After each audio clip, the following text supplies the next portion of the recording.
Voltamos e hoje a gente está falando sobre os excessos da vaidade, quando ela deixa de ser apenas um cuidado e torna-se uma doença. Segundo a Sociedade Brasileira de Cirurgia Plástica, 2% da população mundial tem o diagnóstico de transtorno dismórfico corporal, como eu disse aqui no bloco anterior. E aqui no Brasil, são 4 milhões de pessoas que vivem esse problema.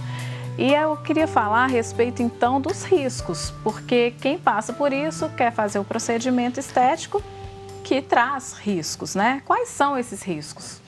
Bom, a gente vê hoje na era das redes sociais que existe uma banalização crescente e já muito grande dos procedimentos estéticos, né? Existem vários profissionais, muitas vezes com a qualificação baixa, executando os procedimentos e eles estão se tornando cada vez mais comuns. Mas a gente tem que lembrar que quando a gente está falando de estética, a gente está falando também de saúde. Muitos desses procedimentos, apesar de parecerem simples, não, existem possíveis eventos adversos, muitas vezes graves. Um preenchimento facial não é simplesmente furar o rosto do paciente, injetar o produto ali dentro e moldar como se fosse uma massinha. Na verdade, a gente tem que lembrar que a anatomia da face é muito complexa, existem vasos muito importantes, nervos muito importantes, e um simples preenchimento labial pode causar uma necrose de pele, cegueira.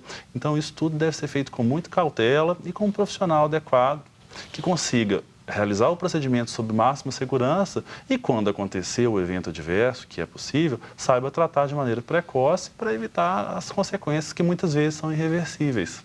Sim. E em relação, por exemplo, na sua área principalmente, Guilherme, tem essas dietas da moda, né? Uhum. Quais são os riscos dessas dietas, então, para a saúde das pessoas, para o efeito sanfona, que a gente ouve tanto falar? Hoje em dia a informação chega para as pessoas muito fácil, muito rápida e nem sempre verdadeira.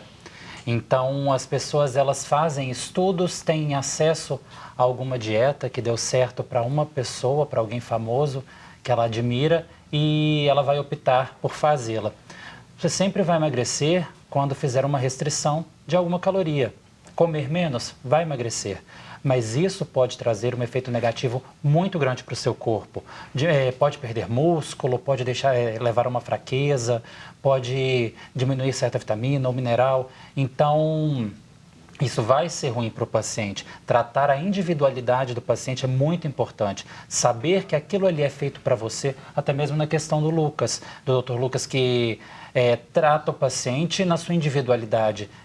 Não será todo procedimento ou qualquer abordagem que vai servir para todo mundo. Então, o paciente ele tem muito acesso, ele está propenso a se colocar numa situação de risco, fazer algo aí sem acompanhamento.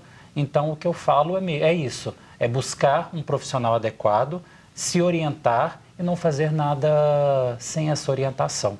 Eu quero até aproveitar a sua presença aqui, e não é dentro do nosso tema, mas acho importante para as pessoas saberem, porque sempre existe aquela dúvida, poxa, mas o que o nutrólogo faz, o que o nutricionista faz, né? E como a gente está falando dessa vaidade em excesso, que pode virar uma doença, qual que é o seu papel, então, nesse momento? O nutrólogo, diferente do nutricionista, tem a formação médica com especialização na parte de nutrologia. A nutrologia você faz um tratamento com pesquisas de laboratorial, com associação ou não de medicamentos e com isso você faz um tratamento adequado associado à alimentação. O nutricionista, ele não pode fazer essa associação alimento, solicitação de exames, ele trata com o alimento. O nutrólogo é uma abordagem um pouco mais completa. Sim. Lucas, eu quero voltar no que você disse a respeito dos preenchimentos, dos procedimentos, da banalização e desse uso das redes sociais. Não sei como é a questão no Conselho Federal de Medicina, mas muitas áreas da saúde, a divulgação dos procedimentos, ela é proibida ou tem várias restrições, né?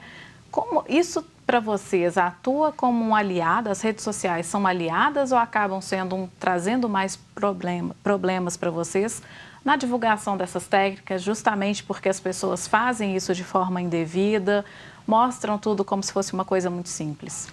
Eu acho que as redes sociais são úteis, tanto para os médicos quanto para os pacientes. Eu acho que é um veículo a mais de informação, e informação nunca é demais, né? Mas eu vejo que a proibição, ela é benéfica, pelo menos em parte. A gente tem que lembrar que aquilo que a gente faz dentro do consultório não é mercado, não é comércio. Aquilo ali é um procedimento médico que tem suas consequências.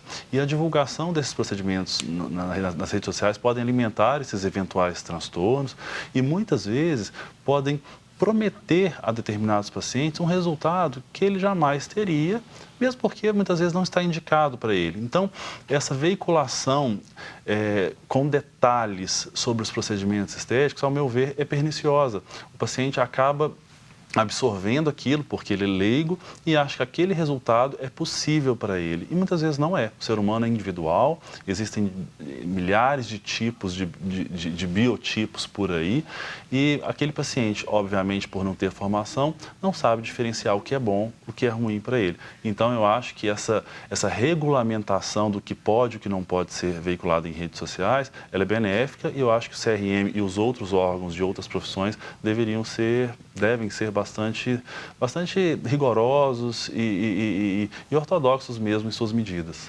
E é isso, por exemplo, que faz com que as pacientes, às vezes, que vão ao seu consultório, você fala que aquele procedimento não é indicado, é aquilo que você me contou, né?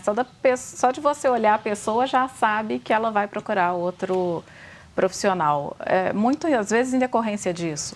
Acontece muito, Ana. Acontece muito do paciente, às vezes, ligar querendo agendar diretamente o procedimento. A secretária, ela é orientada e fala, olha, infelizmente aqui a gente precisa marcar uma avaliação antes, o Dr. Lucas vai avaliar o seu rosto, se tiver indicado, você pode até realizar após a consulta.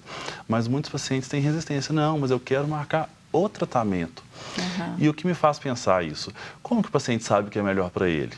Ele viu na rede social ou uma amiga dele fez, mas o que garante que aquele tratamento vai ser benéfico para ele? Uhum. E eu vejo isso que você falou também, o paciente vira consulta, disposto a fazer aquele tratamento, muitas vezes eu contraindicar por um motivo ou outro, às vezes aquele tratamento não é indicado para ela, e o paciente fica claramente insatisfeito com a negativa. É como se eu pudesse ouvir ela falando, tudo bem, eu vou procurar outra pessoa, mas que procure, na verdade eu não vou fazer nada aquilo que fere a minha ética, mas eu vejo que isso acontece com bastante frequência. Com você também, né? Bastante, tendo em vista que hoje em dia tem vários facilitadores aí na hora de reduzir o peso, na hora de chegar ao objetivo necessário. Temos medicamentos para redução de apetite, medicamentos que otimizam o ganho de massa magra. Então, o paciente já chega com o objetivo e se a gente não cumpre a regra dele, ele vai ficar insatisfeito. Mas, é o que o Lucas disse, é não ferir a minha ética, é fazer o que eu acho certo para ele. Uhum.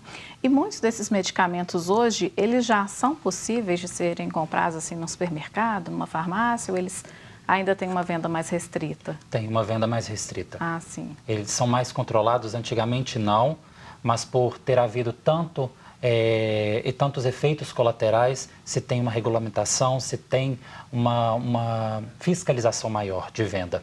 Uhum. Mas, infelizmente, ainda se consegue comprar muita coisa. Ah, consegue. Hoje em dia temos muitos médicos, estão se formando muitos médicos, então você vai encontrar outra pessoa que vai só bater o carimbo na receita que você está falando.